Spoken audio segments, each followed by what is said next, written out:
ملائكته يصلون على النبي يا أيها الذين آمنوا صلوا عليه وسلموا تسليما اللهم صل على سيدنا مولانا محمد وعلى آله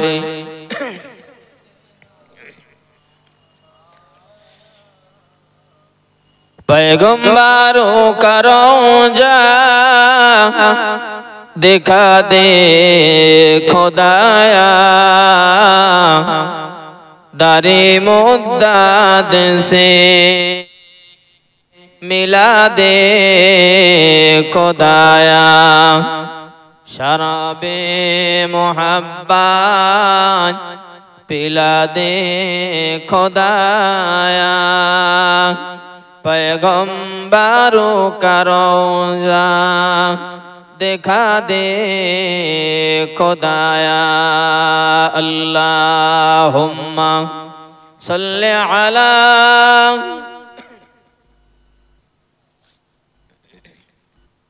अर्टु मोहब्बते व अला आले सय्यिदिना একটু কলেমা জিকির করি লা ইলাহা ইল্লাল্লাহ লা ইলাহা ইল্লাল্লাহ লা ইলাহা ইল্লাল্লাহু মুহাম্মাদুর রাসূলুল্লাহ সাল্লাল্লাহু আলাইহি ওয়াসাল্লাম। সম্মানীয় এ মহতী ইসালে সাহাবের সভাপতি মহাশয়, বিশেষত বন্ধুবার হাফেজকারী আজহারুল ইসলাম, এছাড়াও আহত অনাহত সর্বস্তরের শ্রোতা মণ্ডলী, শুকরিয়া আদায় করি মহান আল্লাহর, যিনি এ পবিত্র মাজলিস আমাদের দ্বারাই কায়েম করার, কিছু কথা বলার এবং শোনার মতো তৌফিক দান করেছেন। দরবারে এলাহিতে শুকরিয়া আদায় করি আলহামদুলিল্লাহ। সবাই একটু মিলেমিশে বলি আলহামদুলিল্লাহ। দরুদ ও সালাম বর্ষিত হোক বিশ্ব নবীর রওজায়,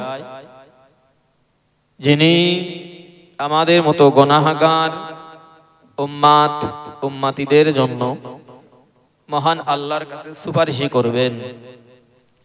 যার সুপারিশ কবুল করে মহান আল্লাহ আমাদের মতো লক্ষ নয়কো কোটি কোটি বিশ্বনবীর উম্মাতদেরকে আল্লাহ দয়ার জান্নাত নসিব করবেন। আমাদের সকলের পক্ষের দরুদ ও সালাম বর্ষিত হোক সেই নবীর রওজায়। সবাই বলি সাল্লাল্লাহু আলাইহি ওয়াসাল্লাম। এই জলসাটি আমি যা শুনেছি, যা বুঝেছি, কয়েকটি ঘর মিলে কবরবাসীদের রুহের মাগফিরাতের জন্য এই মজলিসটা তারা করে থাকেন। কত বছর হয়েছিল? তার আগের বছর এক বছর গ্যাপ গিয়েছিল। কোন বছর? এর আগের বছর। সেটাও একটা ভালো কাজ। কোন এক অসুস্থ ব্যক্তির চিকিৎসার জন্য গত বছর তারা টাকাটা সেখানে দিয়ে জলসাটা বন্ধ ছিল। এবছর আবার তারা কবরবাসীদের রুহের মাগফিরাতের জন্য এই মাজলিসের ইন্তজাম করেছেন। দুটি তিনটি কথা সর্বপ্রথম মনে রাখা দরকার। যারা দুনিয়া ছেড়ে কবরে গিয়েছেন তারাও আমাদের মতো এরকম এ দুনিয়াতে জীবিত মানুষ ছিল, এটি কাউকে বোঝাতে হবে না, এটা চিরন্তন সত্য কথা।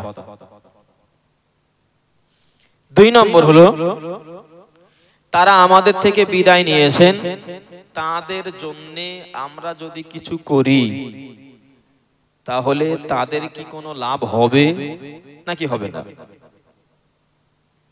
আবার যদি তাদের জন্য আমরা কিছু করি, তাদের যদি লাভ হয় আলহামদুলিল্লাহ, তাতে আমাদের কি কোনো লাভ আছে?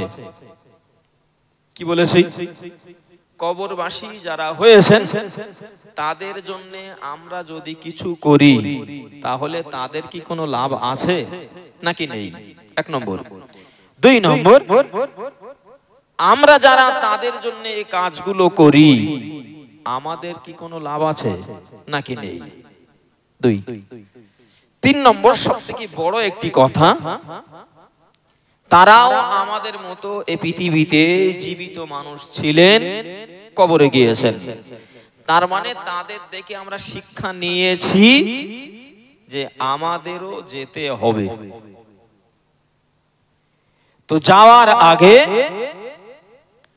প্রতিজন মানুষের উচিত বা কর্তব্য হলো যে জায়গাটাতে যাব সেই জায়গাটা আগে আমি পরিষ্কার করে আসি। এজন্যই এই মজলিসগুলো আমাদের কায়েম করতে হয়। একদিকে আমরা শরিয়ত সম্পর্কে জানবো, যে জায়গাটাতে মরণের পরে আমরা যাব ওই জায়গায় পরিষ্কার পরিচ্ছন্ন করার জন্য এই জায়গা থেকে কিছু শিখে কাজ করলে তারপরের জায়গা হবে পরিষ্কার। তারপরে তাদের জন্য জীবিত ব্যক্তি যদি কিছু করে তাদের লাভ, যারা করবে তাদের লাভ। তবে তার আগে যিনি যাবেন, যার জন্য করা হবে, জায়গা পরিষ্কার করার দায়িত্ব কিন্তু তার। ঠিক বলিস না ভুল বলেছি বলেন? ছোট্ট একটি উদাহরণ আগে বুঝুন, পরে কোরআন এবং হাদিস থেকে যে আয়াত এবং হাদিস পড়েছি তা আমি আপনার কাছে অল্প কথায় হলেও বোঝাতে পারবো ইনশাআল্লাহ। ফর এক্সাম্পল, এক দেশে প্রজা আছে বাট রাজা নেই। রাজা না থাকার কারণেই হলো একটা, সে দেশের সিস্টেম হলো এটা যে আমাদের দেশে যিনি রাজা হবেন 5 বছর পরে গদি থেকে তাকে নামতেই হবে বাধ্যতামূলক। এবং শুধু গদি থেকে নামতে হবে এতটুকু নয়, তাকে এই যে দূরে পাশে গভীর জঙ্গল, যে জায়গায় মানুষের কোনো আনাগোনা নেই, যে জায়গায় লাইট মারার মতো রাত্রে কোনো প্রাণী খুঁজে পাওয়া যায় না, যে জায়গায় সাপ বিচ্ছুতে পরিপূর্ণ, শিয়াল, হিংস্র বন্যপ্রাণী, বাঘ, সিংহ ইত্যাদি, এক কথায় একটা জঙ্গলের ভিতরে যা কিছু থাকে সে জঙ্গলটাই পরিপূর্ণ। ওই রকম একটি জঙ্গলে রাজামশাইকে 5 বছর পরে নামিয়ে এই জায়গায় দেওয়া হবে। এই যদি হয় দেশের নিয়ম কানুন, আচ্ছা বলেন রাজা হবে কে? পাওয়া যাবে? এই জন্যই দেশে রাজা খুঁজে পাওয়া যায় না, যে 5 বছরের সুখ শান্তি আর বিলাসিতা করার জন্য। এর পরে যদি আমি 25 বছর বাঁচি, 25 বছর এই জঙ্গলে তো গেলেই আমার 25 মিনিটও হবে না, তার আগেই তো শেষ। দেশের রাজা খুঁজে পাওয়া যায় না। এর ভিতর দিয়ে একজন খুব সাহস দেখিয়ে বীর পুরুষের মতো উঠে দাঁড়িয়ে বলল, আমি দেশের রাজা হব। কোনো সমস্যা নেই, আপনি দেশের রাজা হন। দেশের রাজা তিনি হয়ে মসনদে গদিতে বসেই দেশের উন্নয়নমূলক কাজ শুরু করেছেন জঙ্গল দিয়ে।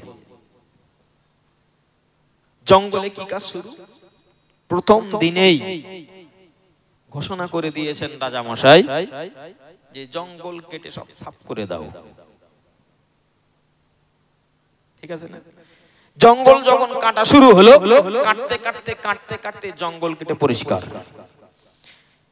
বাঘ, সিংহ, সাপ ইত্যাদি যে সমস্ত প্রাণী হিংস্র যারা থাকে, ও জায়গায় যদি টোটালে গাছগাছালি কিচ্ছু না থাকে আর হাজারে হাজারে শ্রমিক যারা কাজ করে, এই সমস্ত অস্ত্রপাতি তাদের কাছে থাকে, আচ্ছা বলেন ফাঁকা মাঠে বা ফাঁকা জায়গায় বাঘ সিংহ থাকবে? আর তাহলে একের পর এক লাইন দিয়ে যে যার মতো চলা শুরু করেছে।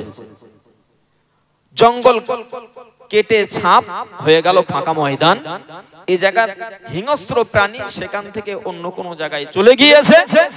রাজা মশাই এবার হুকুম করে দিলেন, শোনো, দ্বিতীয় আমার উন্নয়ন সেটি হলো এই বিরাট শহর বানাও। সে জায়গায় একজন মানুষ বাস করার জন্য উপযুক্ত জায়গা তৈরি করো, বিশাল বড় বড় আলিশান ঘর, হসপিটাল, স্কুল, কলেজ, ইউনিভার্সিটি, বাজার, এক কথায় এমনি শহরে যা আছে তার থেকে জঙ্গল যেটা কাটা হয়েছে সে জায়গায় আরো সৌন্দর্য মণ্ডিত একটা সুন্দর শহর তুমি তৈরি করো। রাজা মশার হুকুমে কাজ কমপ্লিট হয়েছে, আরো 2 বছর গেছে, 3 বছর শেষ।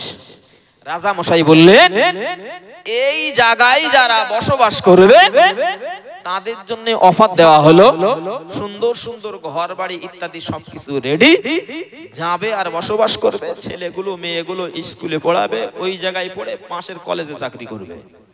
বলেন যাবে নাকি? এবার দেশ খালি খালি হয়ে ওই শহর নতুন জায়গা, স্পট মতো হলো, বেড়ানোর জায়গা, দেখার জায়গা। সে জায়গায় মানুষ গিয়ে একেবারে জমজমাট, বিশাল কিছু। 2 বছরের ভিতরে, মানে টোটাল 5 বছরের ভিতরে বিরাট এক শহর। রাজা মশাই 5 বছরের এই গদির বয়স যখন শেষ, রাজা মশাই ডেকে বললেন, এবার আমার ওই জঙ্গলে দিয়ে এসো, কোনো সমস্যা হবে আর?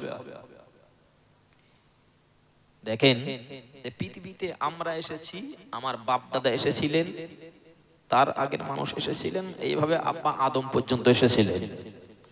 যেতে হবে কিন্তু একটি জায়গায়, তার নাম হলো কবর। এই কবরটা রাসূলের কথা অনুযায়ী সাপ বিচ্ছুর একটা গর্ত, আবার রাসূলের কথা অনুযায়ী এই কবরটা হলো জান্নাতের একটি বাগান। জোরে বলেন সুবহানাল্লাহ। এই 30, 40, 50, 60, 70 বছর যা হায়াত পেয়েছি, মানে রাজা মশার 5 বছরের এই 50, 60 বছর মনে করে নিয়ে যদি কবরটাকে, ওই সাপ বিচ্ছুর গর্তটাকে আমরা ক্লিয়ার পরিষ্কার করতে পারি আমাদের কর্মের দ্বারাই, তাহলে আমি শুধু নিজে নই, পাশে আরো লোক পাবো। সুবহানাল্লাহ বলেন। ওই কবরটাই একদিন জান্নাতের বাগান হবে, যে জায়গায় যাওয়ার জন্য মানুষ আফসোস করবে যে আমি যেতে পারলে ভালো হতো। আজকে টোটাল বক্তব্যের ভিতরে যা হবে তার মূল মোটামুটি নির্যাসটা বলে দিলাম। এবার করণীয় আমাদের, আমরা করব কি? যদি আমি রাজা মশার মতো কবর ছাপ করতে পারি, জঙ্গল ছাপ করতে পারি, আলহামদুলিল্লাহ, কোনো সমস্যা নেই। আর যদি তা করতে না পারি, ওই রাজা মশার আগের রাজা যারা ছিল 5 বছর করে সময় কাটিয়েছে, আর ওই জায়গায় গিয়ে বাঘের গালে, সিংহের গালে, সাপের গালে পড়েছে, কি করব সেটা আমার ব্যাপার। আল্লাহ বাংলা শুনে রেখে দিন। এজন্যই তো মহান রব্বুল আলামিন আল্লাহ কোরআন শরীফের ভিতরে একটা আয়াতে জানিয়ে দিয়েছে, ও দুনিয়ার মানুষ শুনে রেখে দাও, আমি আল্লাহ তোমাদেরকে জানিয়ে দিলাম, আইনামা তাকুনু ইউদরিকুমুল মাউতু ওয়ালাউ কুনতুম ফি বুরুজিম মুশাইয়াদা। মহান আল্লাহ জানিয়ে দিয়েছেন, এ দুনিয়ার মানুষ শুনে রেখে দাও, আমি আল্লাহ তোমাদেরকে জানিয়ে দিলাম, না না, মরণ এমন একটা বিষয়, মরণ এমন একটা জিনিস, মরণ থেকে পালানোর জন্য হাজার চেষ্টা যদি তুমি করো, না না, মরণ থেকে তোমরা পালাতে পারবে না। এমন কি মহান আল্লাহ বললেন, ওয়ালাউ কুনতুম ফি বুরুজিম মুশাইয়াদা, আমার আল্লাহর আসমানের ভিতরে বুরুজ নামক একটি জায়গা আছে। কোন তাফসীরে বলা হয়েছে এই বুরুজটি একটা তারকাদের সংরক্ষণের ঘর। এক কথায় আমার আল্লাহ বুঝিয়েছেন, আমার আসমানে এমন একটা সংরক্ষিত ঘর আছে যে জায়গায় কারোর যাওয়ার অথরিটি নেই, অনুমতি নেই। ওই ঘরের ভিতরেও যদি তুমি গিয়ে পালাও, আমার আল্লাহ বলেন, বান্দা, না না, মরণ থেকে বাঁচতে পারবে না, সেখানেই তোমাকে যেতে হবে। ও আল্লাহ বান্দা শুনে রেখে দিন, আমি আপনার মাথায় ওই বিষয়টি দিতে চেয়েছি, আপনি মরবেন না, না মরে কোথায় গিয়ে থাকবেন, কোথায় গিয়ে লুকাবেন, কোথায় গিয়ে পালাবেন? মরণ বরণ আপনাকে করতেই হবে। হবে, আর যে আপনার মরণ হয়ে যাবে আপনার জন্য কবর খনন করা হবে, আপনার গোসলের ব্যবস্থা করা হবে, আপনার কাফনের ব্যবস্থা করা হবে। ও আল্লাহ বান্দা শুনে রেখে দিন, আপনার গিয়ে ওই কবরের ভিতরে রাখা হবে। ও আল্লাহর বান্দা শুনে রেখে দিন, তাহলে মরণ থেকে বাঁচার মতো সুযোগ আমার হাতে নাই গো, কবর থেকে বাঁচার মতো সুযোগ আমার হাতে নাই গো। ও আল্লাহর বান্দা শুনে রেখে দিন, এখন বুদ্ধিমান মানুষের কাজ হলো ওই কবর নামক সাপ বিচ্ছুর গর্তটাকে আমার আমল দ্বারা বিরাট জান্নাত বানিয়ে নেওয়া। যতই আপনি চেষ্টা করেন মরণ থেকে পালানোর সুযোগ কারণ নেই। এই আয়াতটি অবতীর্ণ হওয়ার একটা কারণ সেটি বলি আগে। এই আয়াতটি অবতীর্ণ হয়েছিল ওই সময় ওহদের যুদ্ধ হয়েছিল, আপনাদের তা জানা আছে। ইসলামের দ্বিতীয় যুদ্ধের নাম হলো ওহদের যুদ্ধ। প্রথম যুদ্ধ বদর, দ্বিতীয় যুদ্ধের নাম হলো ওহদের যুদ্ধ। তো ওহদের যুদ্ধ সে তো লম্বা ইতিহাস, সেটা আমি বলতে চাচ্ছি না। ওহদের যুদ্ধেই যারা যাচ্ছিলেন বা যুদ্ধ থেকে যখন যারা ফিরে এসেছিলেন, যারা মুনাফিক কাফের, তারা অন্যদেরকে ডেকে বলেছিলেন, কেন এরা গেল যুদ্ধেই, কেন তোমরা গেলে বলো, ওখানে গেলি মরণ হবে, মরতে হবে, যুদ্ধেই গেলি স্বাভাবিক মরণ তো হয়, কি করতে গেলে, না গেলেই তো ভালো হতো, তাহলে আর মরতে হতো না, বেঁচে থাকতে পারতে। তার মানে মরবো ঠিক, কিন্তু এত অল্প বয়সে মরতে হতো না, এটা হলো তাদের বক্তব্য। যে তোমরা কেন গেলে, যারা মরেছে ওরা কেন গেল, যদি না যেত তাহলে আরো 2-10 দিন বাঁচা যেত, 2 বছর 5 বছর 10 বছর বাঁচা যেত। আল্লাহ 1 নম্বরে বললেন, শোনো, মরণ যদি তোমার 10 বছর বয়সে লেখা থাকে 10 বছরেই হবে, তো তুমি যেখানেই পালাও না কেন, এমনকি আসমানের ওই বুরুজ নামক ঘরে গিয়েও যদি পালাও, রেহাই নাও, সেখানেও তোমার জন্য আজরাইল পৌঁছে যাবে। ঠিক বলিস না ভুল বলিস বলেন? আল্লাহ বাংলা শুনে রেখে দিন, কোরআন শরীফের আরো একটি আয়াত আমি আপনাকে শোনাই। মহান আল্লাহ জানিয়ে দিয়েছেন, হে দুনিয়ার মানুষ শুনে রেখে দাও, আমি আল্লাহ তোমাদেরকে জানিয়ে দিলাম। নবীকে লক্ষ্য করে বললেন, ওগো আমার নবী তুমি জানিয়ে দাও, কুল ইন্নাল মাউতাল্লাযী তাফিরুনা মিনহু ফাইন্নাহু মুলাকিকুম সুম্মা তুরাদ্দুনা ইলা আলিমিল গায়বি ওয়াশ শাহাদা। মহান আল্লাহ জানিয়ে দিয়েছেন, হে নবী আমি আল্লাহ জানিয়ে দিলাম, আপনি আপনার উম্মতদেরকে জানিয়ে দেন, মরণটা এমন একটা বিষয়, ইন্নাল মাউতাল্লাযী তাফিরুনা মিনহু, মরণ থেকে যদি কেউ পালাতে চায়, মরণ থেকে কেউ যদি বাঁচতে চায়, মরণ থেকে কেউ যদি দৌড়াতে চায় না, আমি আল্লাহ জানিয়ে দিলাম, ফাইন্নাহু মুলাকিকুম, ওই মরণ তোমার সঙ্গে সাক্ষাৎ করবেই করবে, মরণ তোমার আলিঙ্গন করবেই করবে।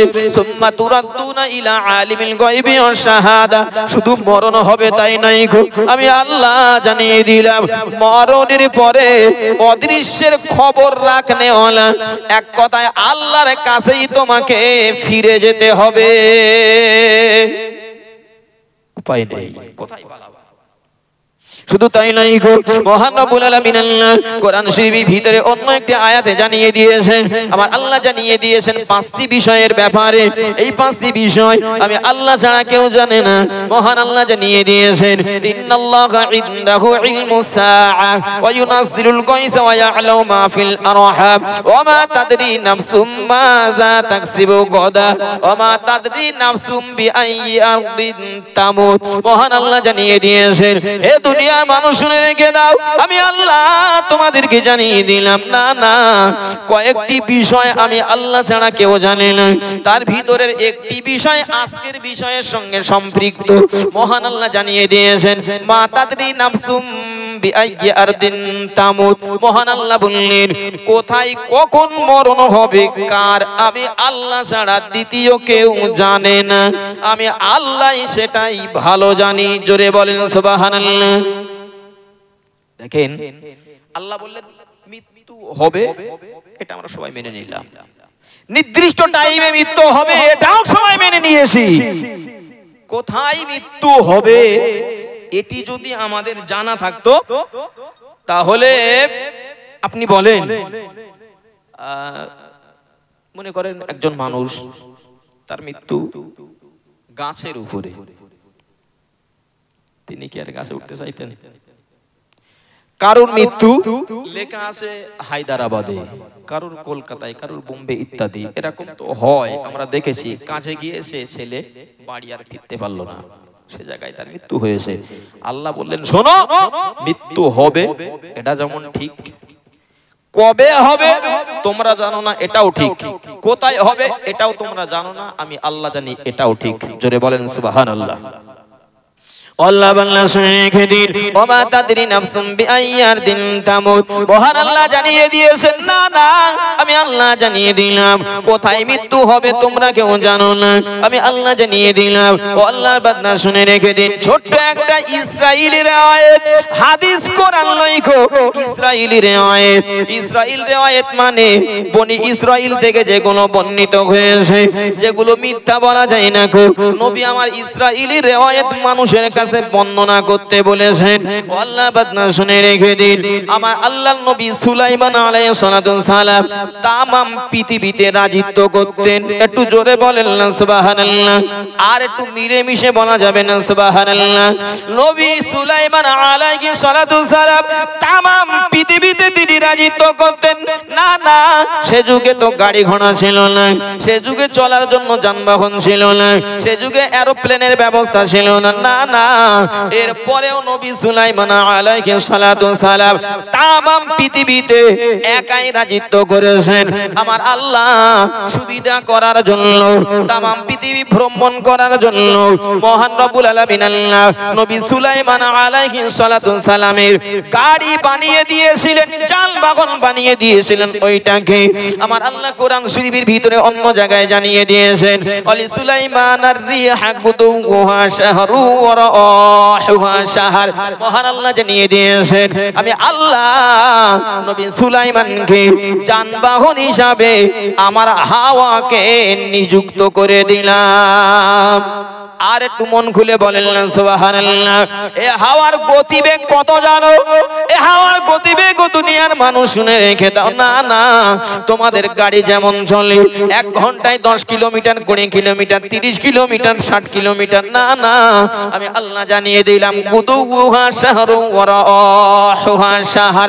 আল্লাহ বললেন নবী সুলাইমানের জন্য এই হাওয়া যা যানবাহন আমি বানিয়েছি, এক বেলাতে এক মাসের রাস্তা অতিক্রম করে। সুবহানাল্লাহ। আল্লাহ বান্দা শুনে রেখে দিন, আমার আল্লাহ আরো জানিয়েছেন নবী সুলাইমানকে সুবিধা করার জন্য, দেশ পরিচালনা করার জন্য, ভুবন পরিচালনা করার জন্য আমি আল্লাহ আরো সুবিধা করে দিলাম। আল্লিমনা মানতিকাত তাইর। মহান আল্লাহ জানিয়ে দিয়েছেন, আমি আল্লাহ বিহঙ্গ কুলের, পাখি কুলের ভাষা অন্য তাফসীরে বলা হয়েছে, মহান আল্লাহ যত প্রাণী পৃথিবীতে সৃজন করেছেন, সৃষ্টি করেছেন, সকলের ভাষা বোঝার মতো জ্ঞান আমার আল্লাহ নবী সুলাইমানকে দান করেছিলেন। সুবহানাল্লাহ। আল্লাহ বাংলা শুনে রেখে দিন, নবী সুলাইমান আলাইহিস সালাম কোন একদিন তিনি এক জায়গায় বসে মিটিং করছিলেন, একটা দ্বীপের মাঝখানে বসে বসে মিটিং করছিলেন। তার সঙ্গে মন্ত্রী মহোদয় তারা সকলেই উপস্থিত ছিলেন। হঠাৎ করে নবী সুলাইমান আলাইহিস সালাম দেখলেন আল্লাহর ফেরেশতা আজরাইল, আল্লাহর ফেরেশতা আজরাইল আমার মজলিসে হাজির হয়ে গিয়েছেন। নবী সুলাইমান আলাইহিস সালাম আরো লক্ষ্য করে দেখেন ফেরেশতা আজরাইল আমার মজলিসে হাজির হয়ে নবী সুলাইমানের একজন মন্ত্রীর দিকে মোটা মোটা চোখ করে দেখছেন। আল্লাহ বান্দা শুনে রেখে দিন, এবার ওই মন্ত্রী জিজ্ঞাসা করলেন, আল্লাহর নবী, হে নবী সুলাইমান, যিনি আমার দিকে অপরিচিত এক ব্যক্তি অবাক হয়ে মোটা মোটা চোখ করে দেখছেন, ইনি কে, এনার পরিচয় কি? নবী সুলাইমান আলাইহিস সালাম ডাক দিয়ে মন্ত্রীকে বললে, ও আমার মন্ত্রী, তুমি শুনে রেখে দাও, না না, তুমি যাকে দেখছো দুনিয়ার সাধারণ কোনো মানুষ নয়, ইনি আল্লাহর একজন ফেরেশতা, দুনিয়ার আল্লাহর সাধারণ কোনো ফেরেশতা নয়, ইনি হলেন আল্লাহর ফেরেশতা আজরাইল। এই সংবাদ দেওয়ার পরে যার দিকে দেখছিলেন ডাক দিয়ে বললেন, নবী, আমি আর এই জায়গায় থাকবো না, এ জায়গায় আমি আর থাকবো না, আপনি একটু হুকুম করে দেন হাওয়ার, আপনি একটু হুকুম করেন মেঘের, আমাকে হিন্দুস্তানের কোন এক জায়গায় রেখে আসুক, মানে এই ভারতবর্ষের কোন এক জায়গায়, মানে এক বিশাল পাহাড়ের চূড়ার উপরে আমার রেখে আসবে। এই জায়গায় আজরাইল এসেছে, আমি আর এই জায়গায় থাকবো না।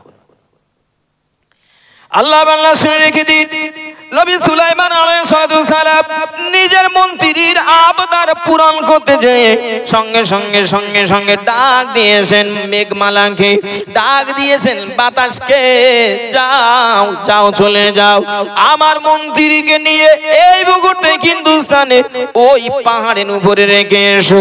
আল্লাহর বান্দা শুনে রেখে দিন, সঙ্গে সঙ্গে সঙ্গে সঙ্গে মেঘমালা এসে বাতাস এসে নবী সুলাইমান আলাইহিস সালামের কথা মতো মন্ত্রী মশাইকে নিয়ে এই হিন্দুস্তানের এক পাহাড়ের উপরে রেখে দিয়েছেন। যেই নিয়ে চলে গিয়েছেন এই মানুষটাকে, মেঘমালা যখন নিয়ে চলে গিয়েছে, আল্লাহর নবী সুলাইমান আলাইহিস সালাম দেখলেন নিজের সামনে থেকে ফারিস্তা আজরাইল চলে গিয়েছেন। চলে যাওয়ার কিছুক্ষণ বাদেই তখনও নবী সে জায়গায় বসে আছে, সঙ্গে মন্ত্রী মহোদয়গণ বসে আছেন।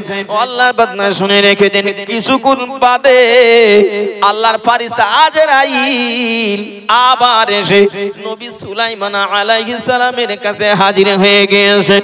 নবী আমার ডাক দিয়েছেন, ও আজরাইল বলো তুমি কোথায় গিয়েছিলে? ও আজরাইল। আজরাইল আলাইহিস সালাম জবাব দিয়ে বললেন, ও আল্লাহর নবী সুলাইমান আলাইহিস সালাম, আমি চলে গিয়েছিলাম ওই জায়গায়, আমি বড় চিন্তা করেছিলাম, আমি বড় ভাবনায় পড়ে গিয়েছিলাম, কারণ আমার আল্লাহ আমার কাছে সংবাদ জানিয়ে দিয়েছিলেন আপনার ওই মন্ত্রীর মৃত্যু হবে হিন্দুস্তানের অমুক পাহাড়ের উপরে। আমি এসেছিলাম এই জায়গায়, আপনার কাছে তখনও সে বসে আছে, আর আমার চিন্তা হচ্ছিল আমার আল্লাহ তার মৃত্যু রেখেছেন হিন্দুস্তানের ওই পাহাড়ের উপরে। এই টাইম হয়ে গিয়েছে, সময় গায়ে গায়ে, কি করে সে ওই জায়গায় পৌঁছাবে এই চিন্তা আমি করেছিলাম, কিন্তু না না, আপনাকে যেই সে বলেছে আর আপনি তাকে পাঠিয়ে দিয়েছেন, আর আমি আবার চলা শুরু করে দিলাম। আমি গিয়ে দেখি সে জায়গায় যার মৃত্যু হবে তথা আপনার এই মন্ত্রী সে জায়গায় হাজির। আমি সঙ্গে সঙ্গে টাইম মতো তার জান কবজ করে আপনার কাছে খবর দিতে এসেছি। পালানোর সুযোগ আছে? যতই ভালো ঘর হোক, যতই ভালো জায়গা হোক, সুযোগ নাই, মৃত্যুবরণ করতেই হবে। এবং কোরআন শরীফের অন্য আয়াতে মহান আল্লাহ বললেন, ইজা জা আজালুহুম ফালা ইস্তাখিরুনা সাআতাও ওয়ালা ইস্তাকদিমুন। 1 মিনিট আগেও হবে না, 1 মিনিট পরেও হবে না, নির্দিষ্ট টাইমেই হবে। তাহলে কি বুঝেছি? মৃত্যু হবে, নির্দিষ্ট টাইম হবে, কোথায় হবে কেউ জানি না, তবে সবগুলো মেনে নিয়েছি হবে। এর পরেও কেন যে আমরা এত উদাসীন আর এত গাফলাতি আমাদের ওই কবরের ব্যাপারে, আমি নিজেও জানি না। আল্লাহ বান্দা শুনে রেখে দিন, এবার যে হাদিসটা আমি বলেছি ওই হাদিসটা আমি আপনাকে শোনাই। আমার পূর্বে যখন ঘোষণা করেছিলেন তিনি বলছিলেন, আমাদের গ্রামে এই মসজিদে 8 থেকে 10 বছর আগে আমি এসেছিলাম, ইনি বলছিলেন ওই 8 থেকে 10 বছর আগে এসে আমি কি জলসা করেছিলাম আমার আজও তা মনে আছে। সেই জলসার বক্তা কে কে ছিলেন আমার তাও মনে আছে। জামিয়া রহমানিয়া সুযোগ্য মুহাদ্দিস সাইফুজ্জামান সাহেব তিনি আমার আগে ছিলেন, আমি ছিলাম, আমার পরে মুফতি সাহেব ছিলেন, এবং কি জলসা করেছিলাম আমার আজও তা মনে আছে। সেই দিনের একটি ছোট্ট হাদিসের একটা অংশ আপনাদের কাছে পড়েছি।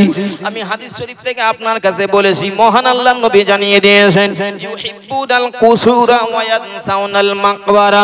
নবী আমার জানিয়ে দিয়েছেন এমন একটা জামানা আসবে, আমার উম্মতের কাছে এমন একটা জামানা আসবে, আমি নবী তোমাদেরকে জানিয়ে দিলাম, ইউহিব্বুনাল কুসুরা ওয়া ইয়ানসাউনাল মাকবারা। ওই সময়ের মানুষেরা ওই কবরটাকে ভুলে যাবে। কবরটাকে ভোলার কারণ হলো এই দুনিয়ার বড় বড় বিল্ডিং বালাখানাকে ভালোবাসবে, দুনিয়ার বড় বড় বিল্ডিং বালাখানার মহাব্বতে ছোট্ট কবরের কথা তারা ভুলে যাবে। বলেন দিন সে আমরা কিনা। ও আল্লাহ বাংলা শুনে রেখে দিন, আপনি যদি একটা ঘর তৈরি করার চিন্তা ভাবনা করেন, এই ঘরটাকে তৈরি করবেন বলে আপনি মিস্ত্রিকে ডাক দিয়েছেন, মিস্ত্রি আপনার কাছে চলে এসেছে। আপনি ঘরটা বানানোর সময় আপনি মিস্ত্রিকে জায়গা দেখিয়েছেন, শোনো আমার জায়গা এই বিলের ধারে, আমার জায়গা জলের ধারে, আমার জায়গা খালের ধারে, আমার জায়গা পুকুরের ধারেই ধরে নেন না কেন। মিস্ত্রি আপনাকে ডাক দিয়ে বলেছেন, শুনে রেখে দেন, আপনি 5 লক্ষ টাকার বাজেট করেছেন, 5 লক্ষ টাকায় ঘর হবে। তবে আপনার জায়গার যা কন্ডিশন, আপনি যদি নিচের থেকে পুকুরের ভিতর থেকে ভালো করে ভিত না মজবুত করে তোলেন, অথবা কলম ফিলিয়ার যদি আপনি না দেন, আপনার ঘরের কোনো গ্যারান্টি দিতে পারবো না গো। 5 লক্ষ টাকায় 6 লক্ষ টাকায় আপনার ঘর কমপ্লিট হবে।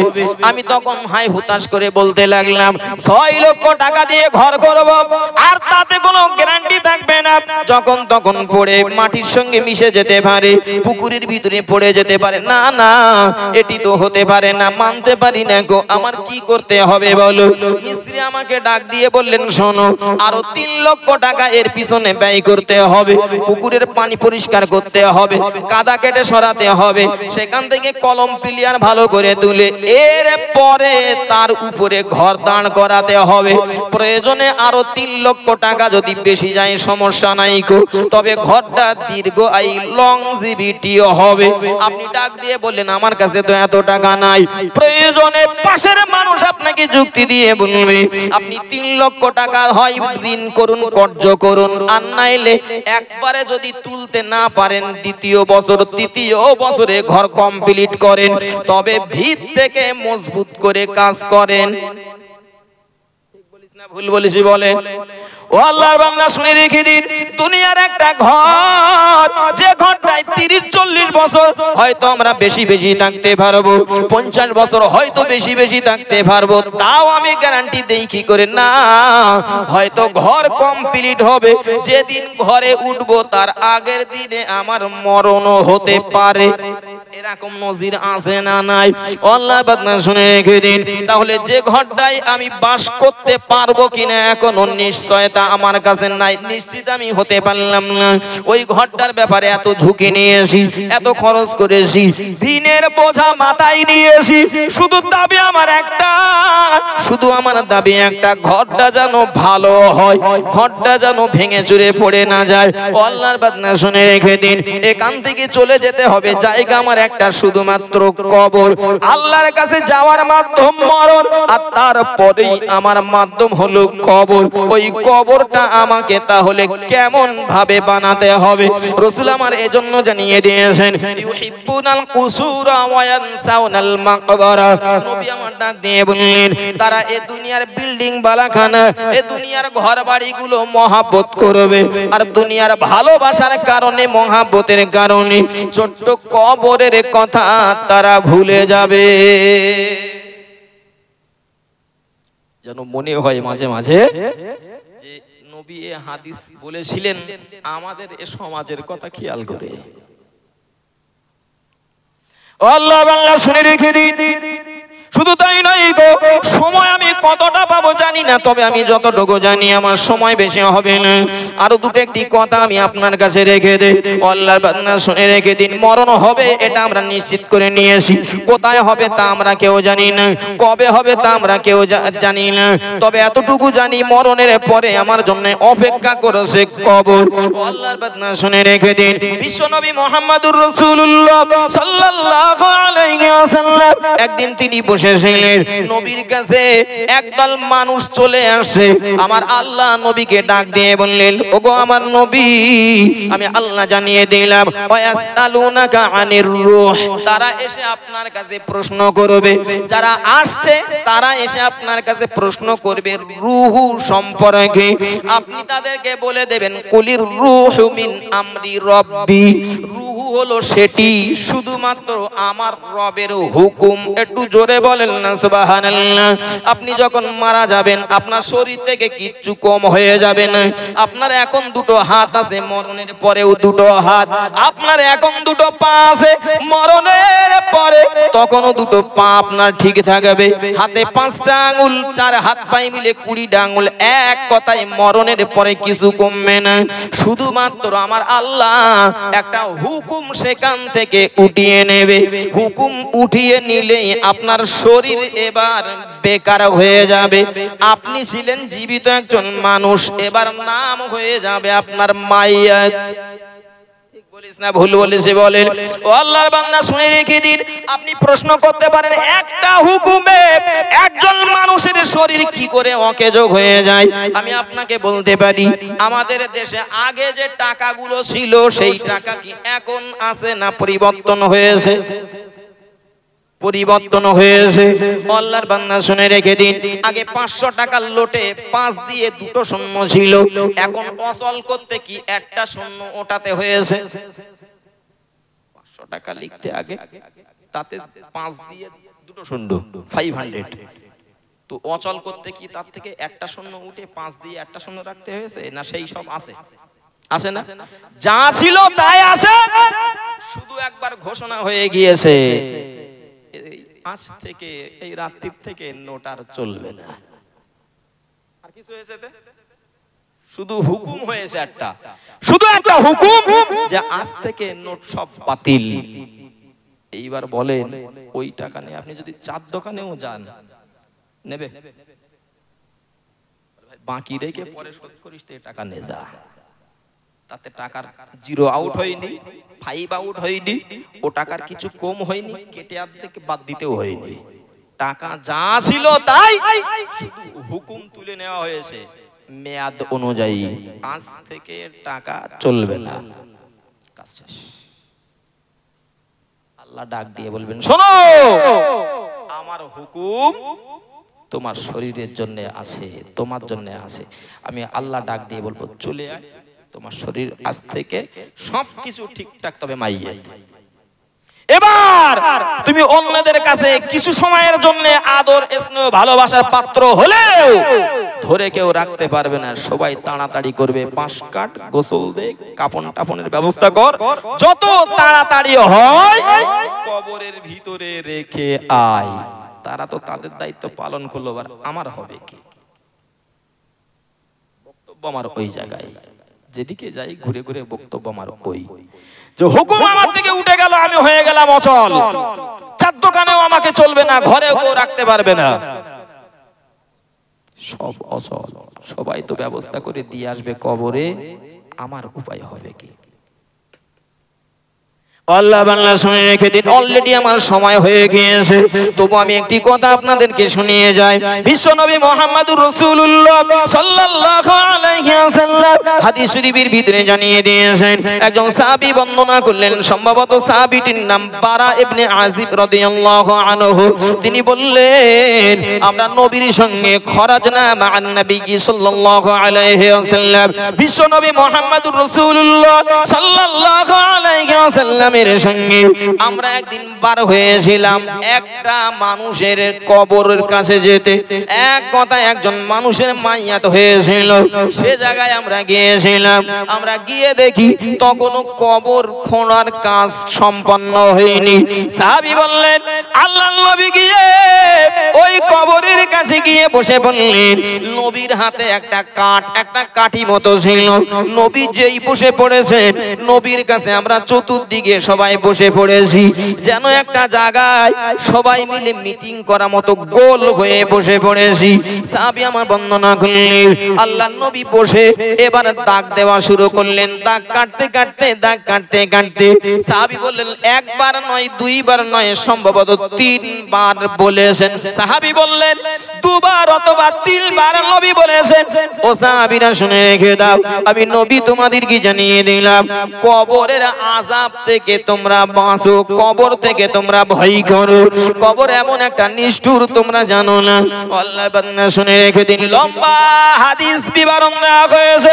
নবী আমার ওই জায়গায় বসে সাহাবীদের ডেকে বলছিলেন, ও সাহাবীরা তোমরা শুনে রেখে দাও, আমি নবী জানিয়ে দিলাম, যখন কোনো মানুষের ওই হুকুমের সময় এসে যায়, এক কথায় মরণের যখন সময় হয়ে যায়, আমার আল্লাহ যখন ফারিস্তাদের জানিয়ে দেন, ফারিস্তা আজরাইলের কাছে সংবাদ যখন চলে আসে, ফারিস্তা আজরাইল আলাইহিস সালাতু সালাম তার সঙ্গী সাহাবীদের নিয়ে আসেন। এবার সঙ্গী হবেন কারা? মৃত্যু ব্যক্তি যার মরণ হবে, তিনি যেমন ব্যক্তি তেমন সঙ্গী নিয়ে ফারিস্তা আজরাইল চলে আসেন। যদি এক কথায় মনে করেন ওই হাদিসে প্রথম ভালো মানুষের কথা বলা হয়েছে, ঈমানদারের যদি মৃত্যুর ঘোষণা হয়ে যায়, আল্লাহর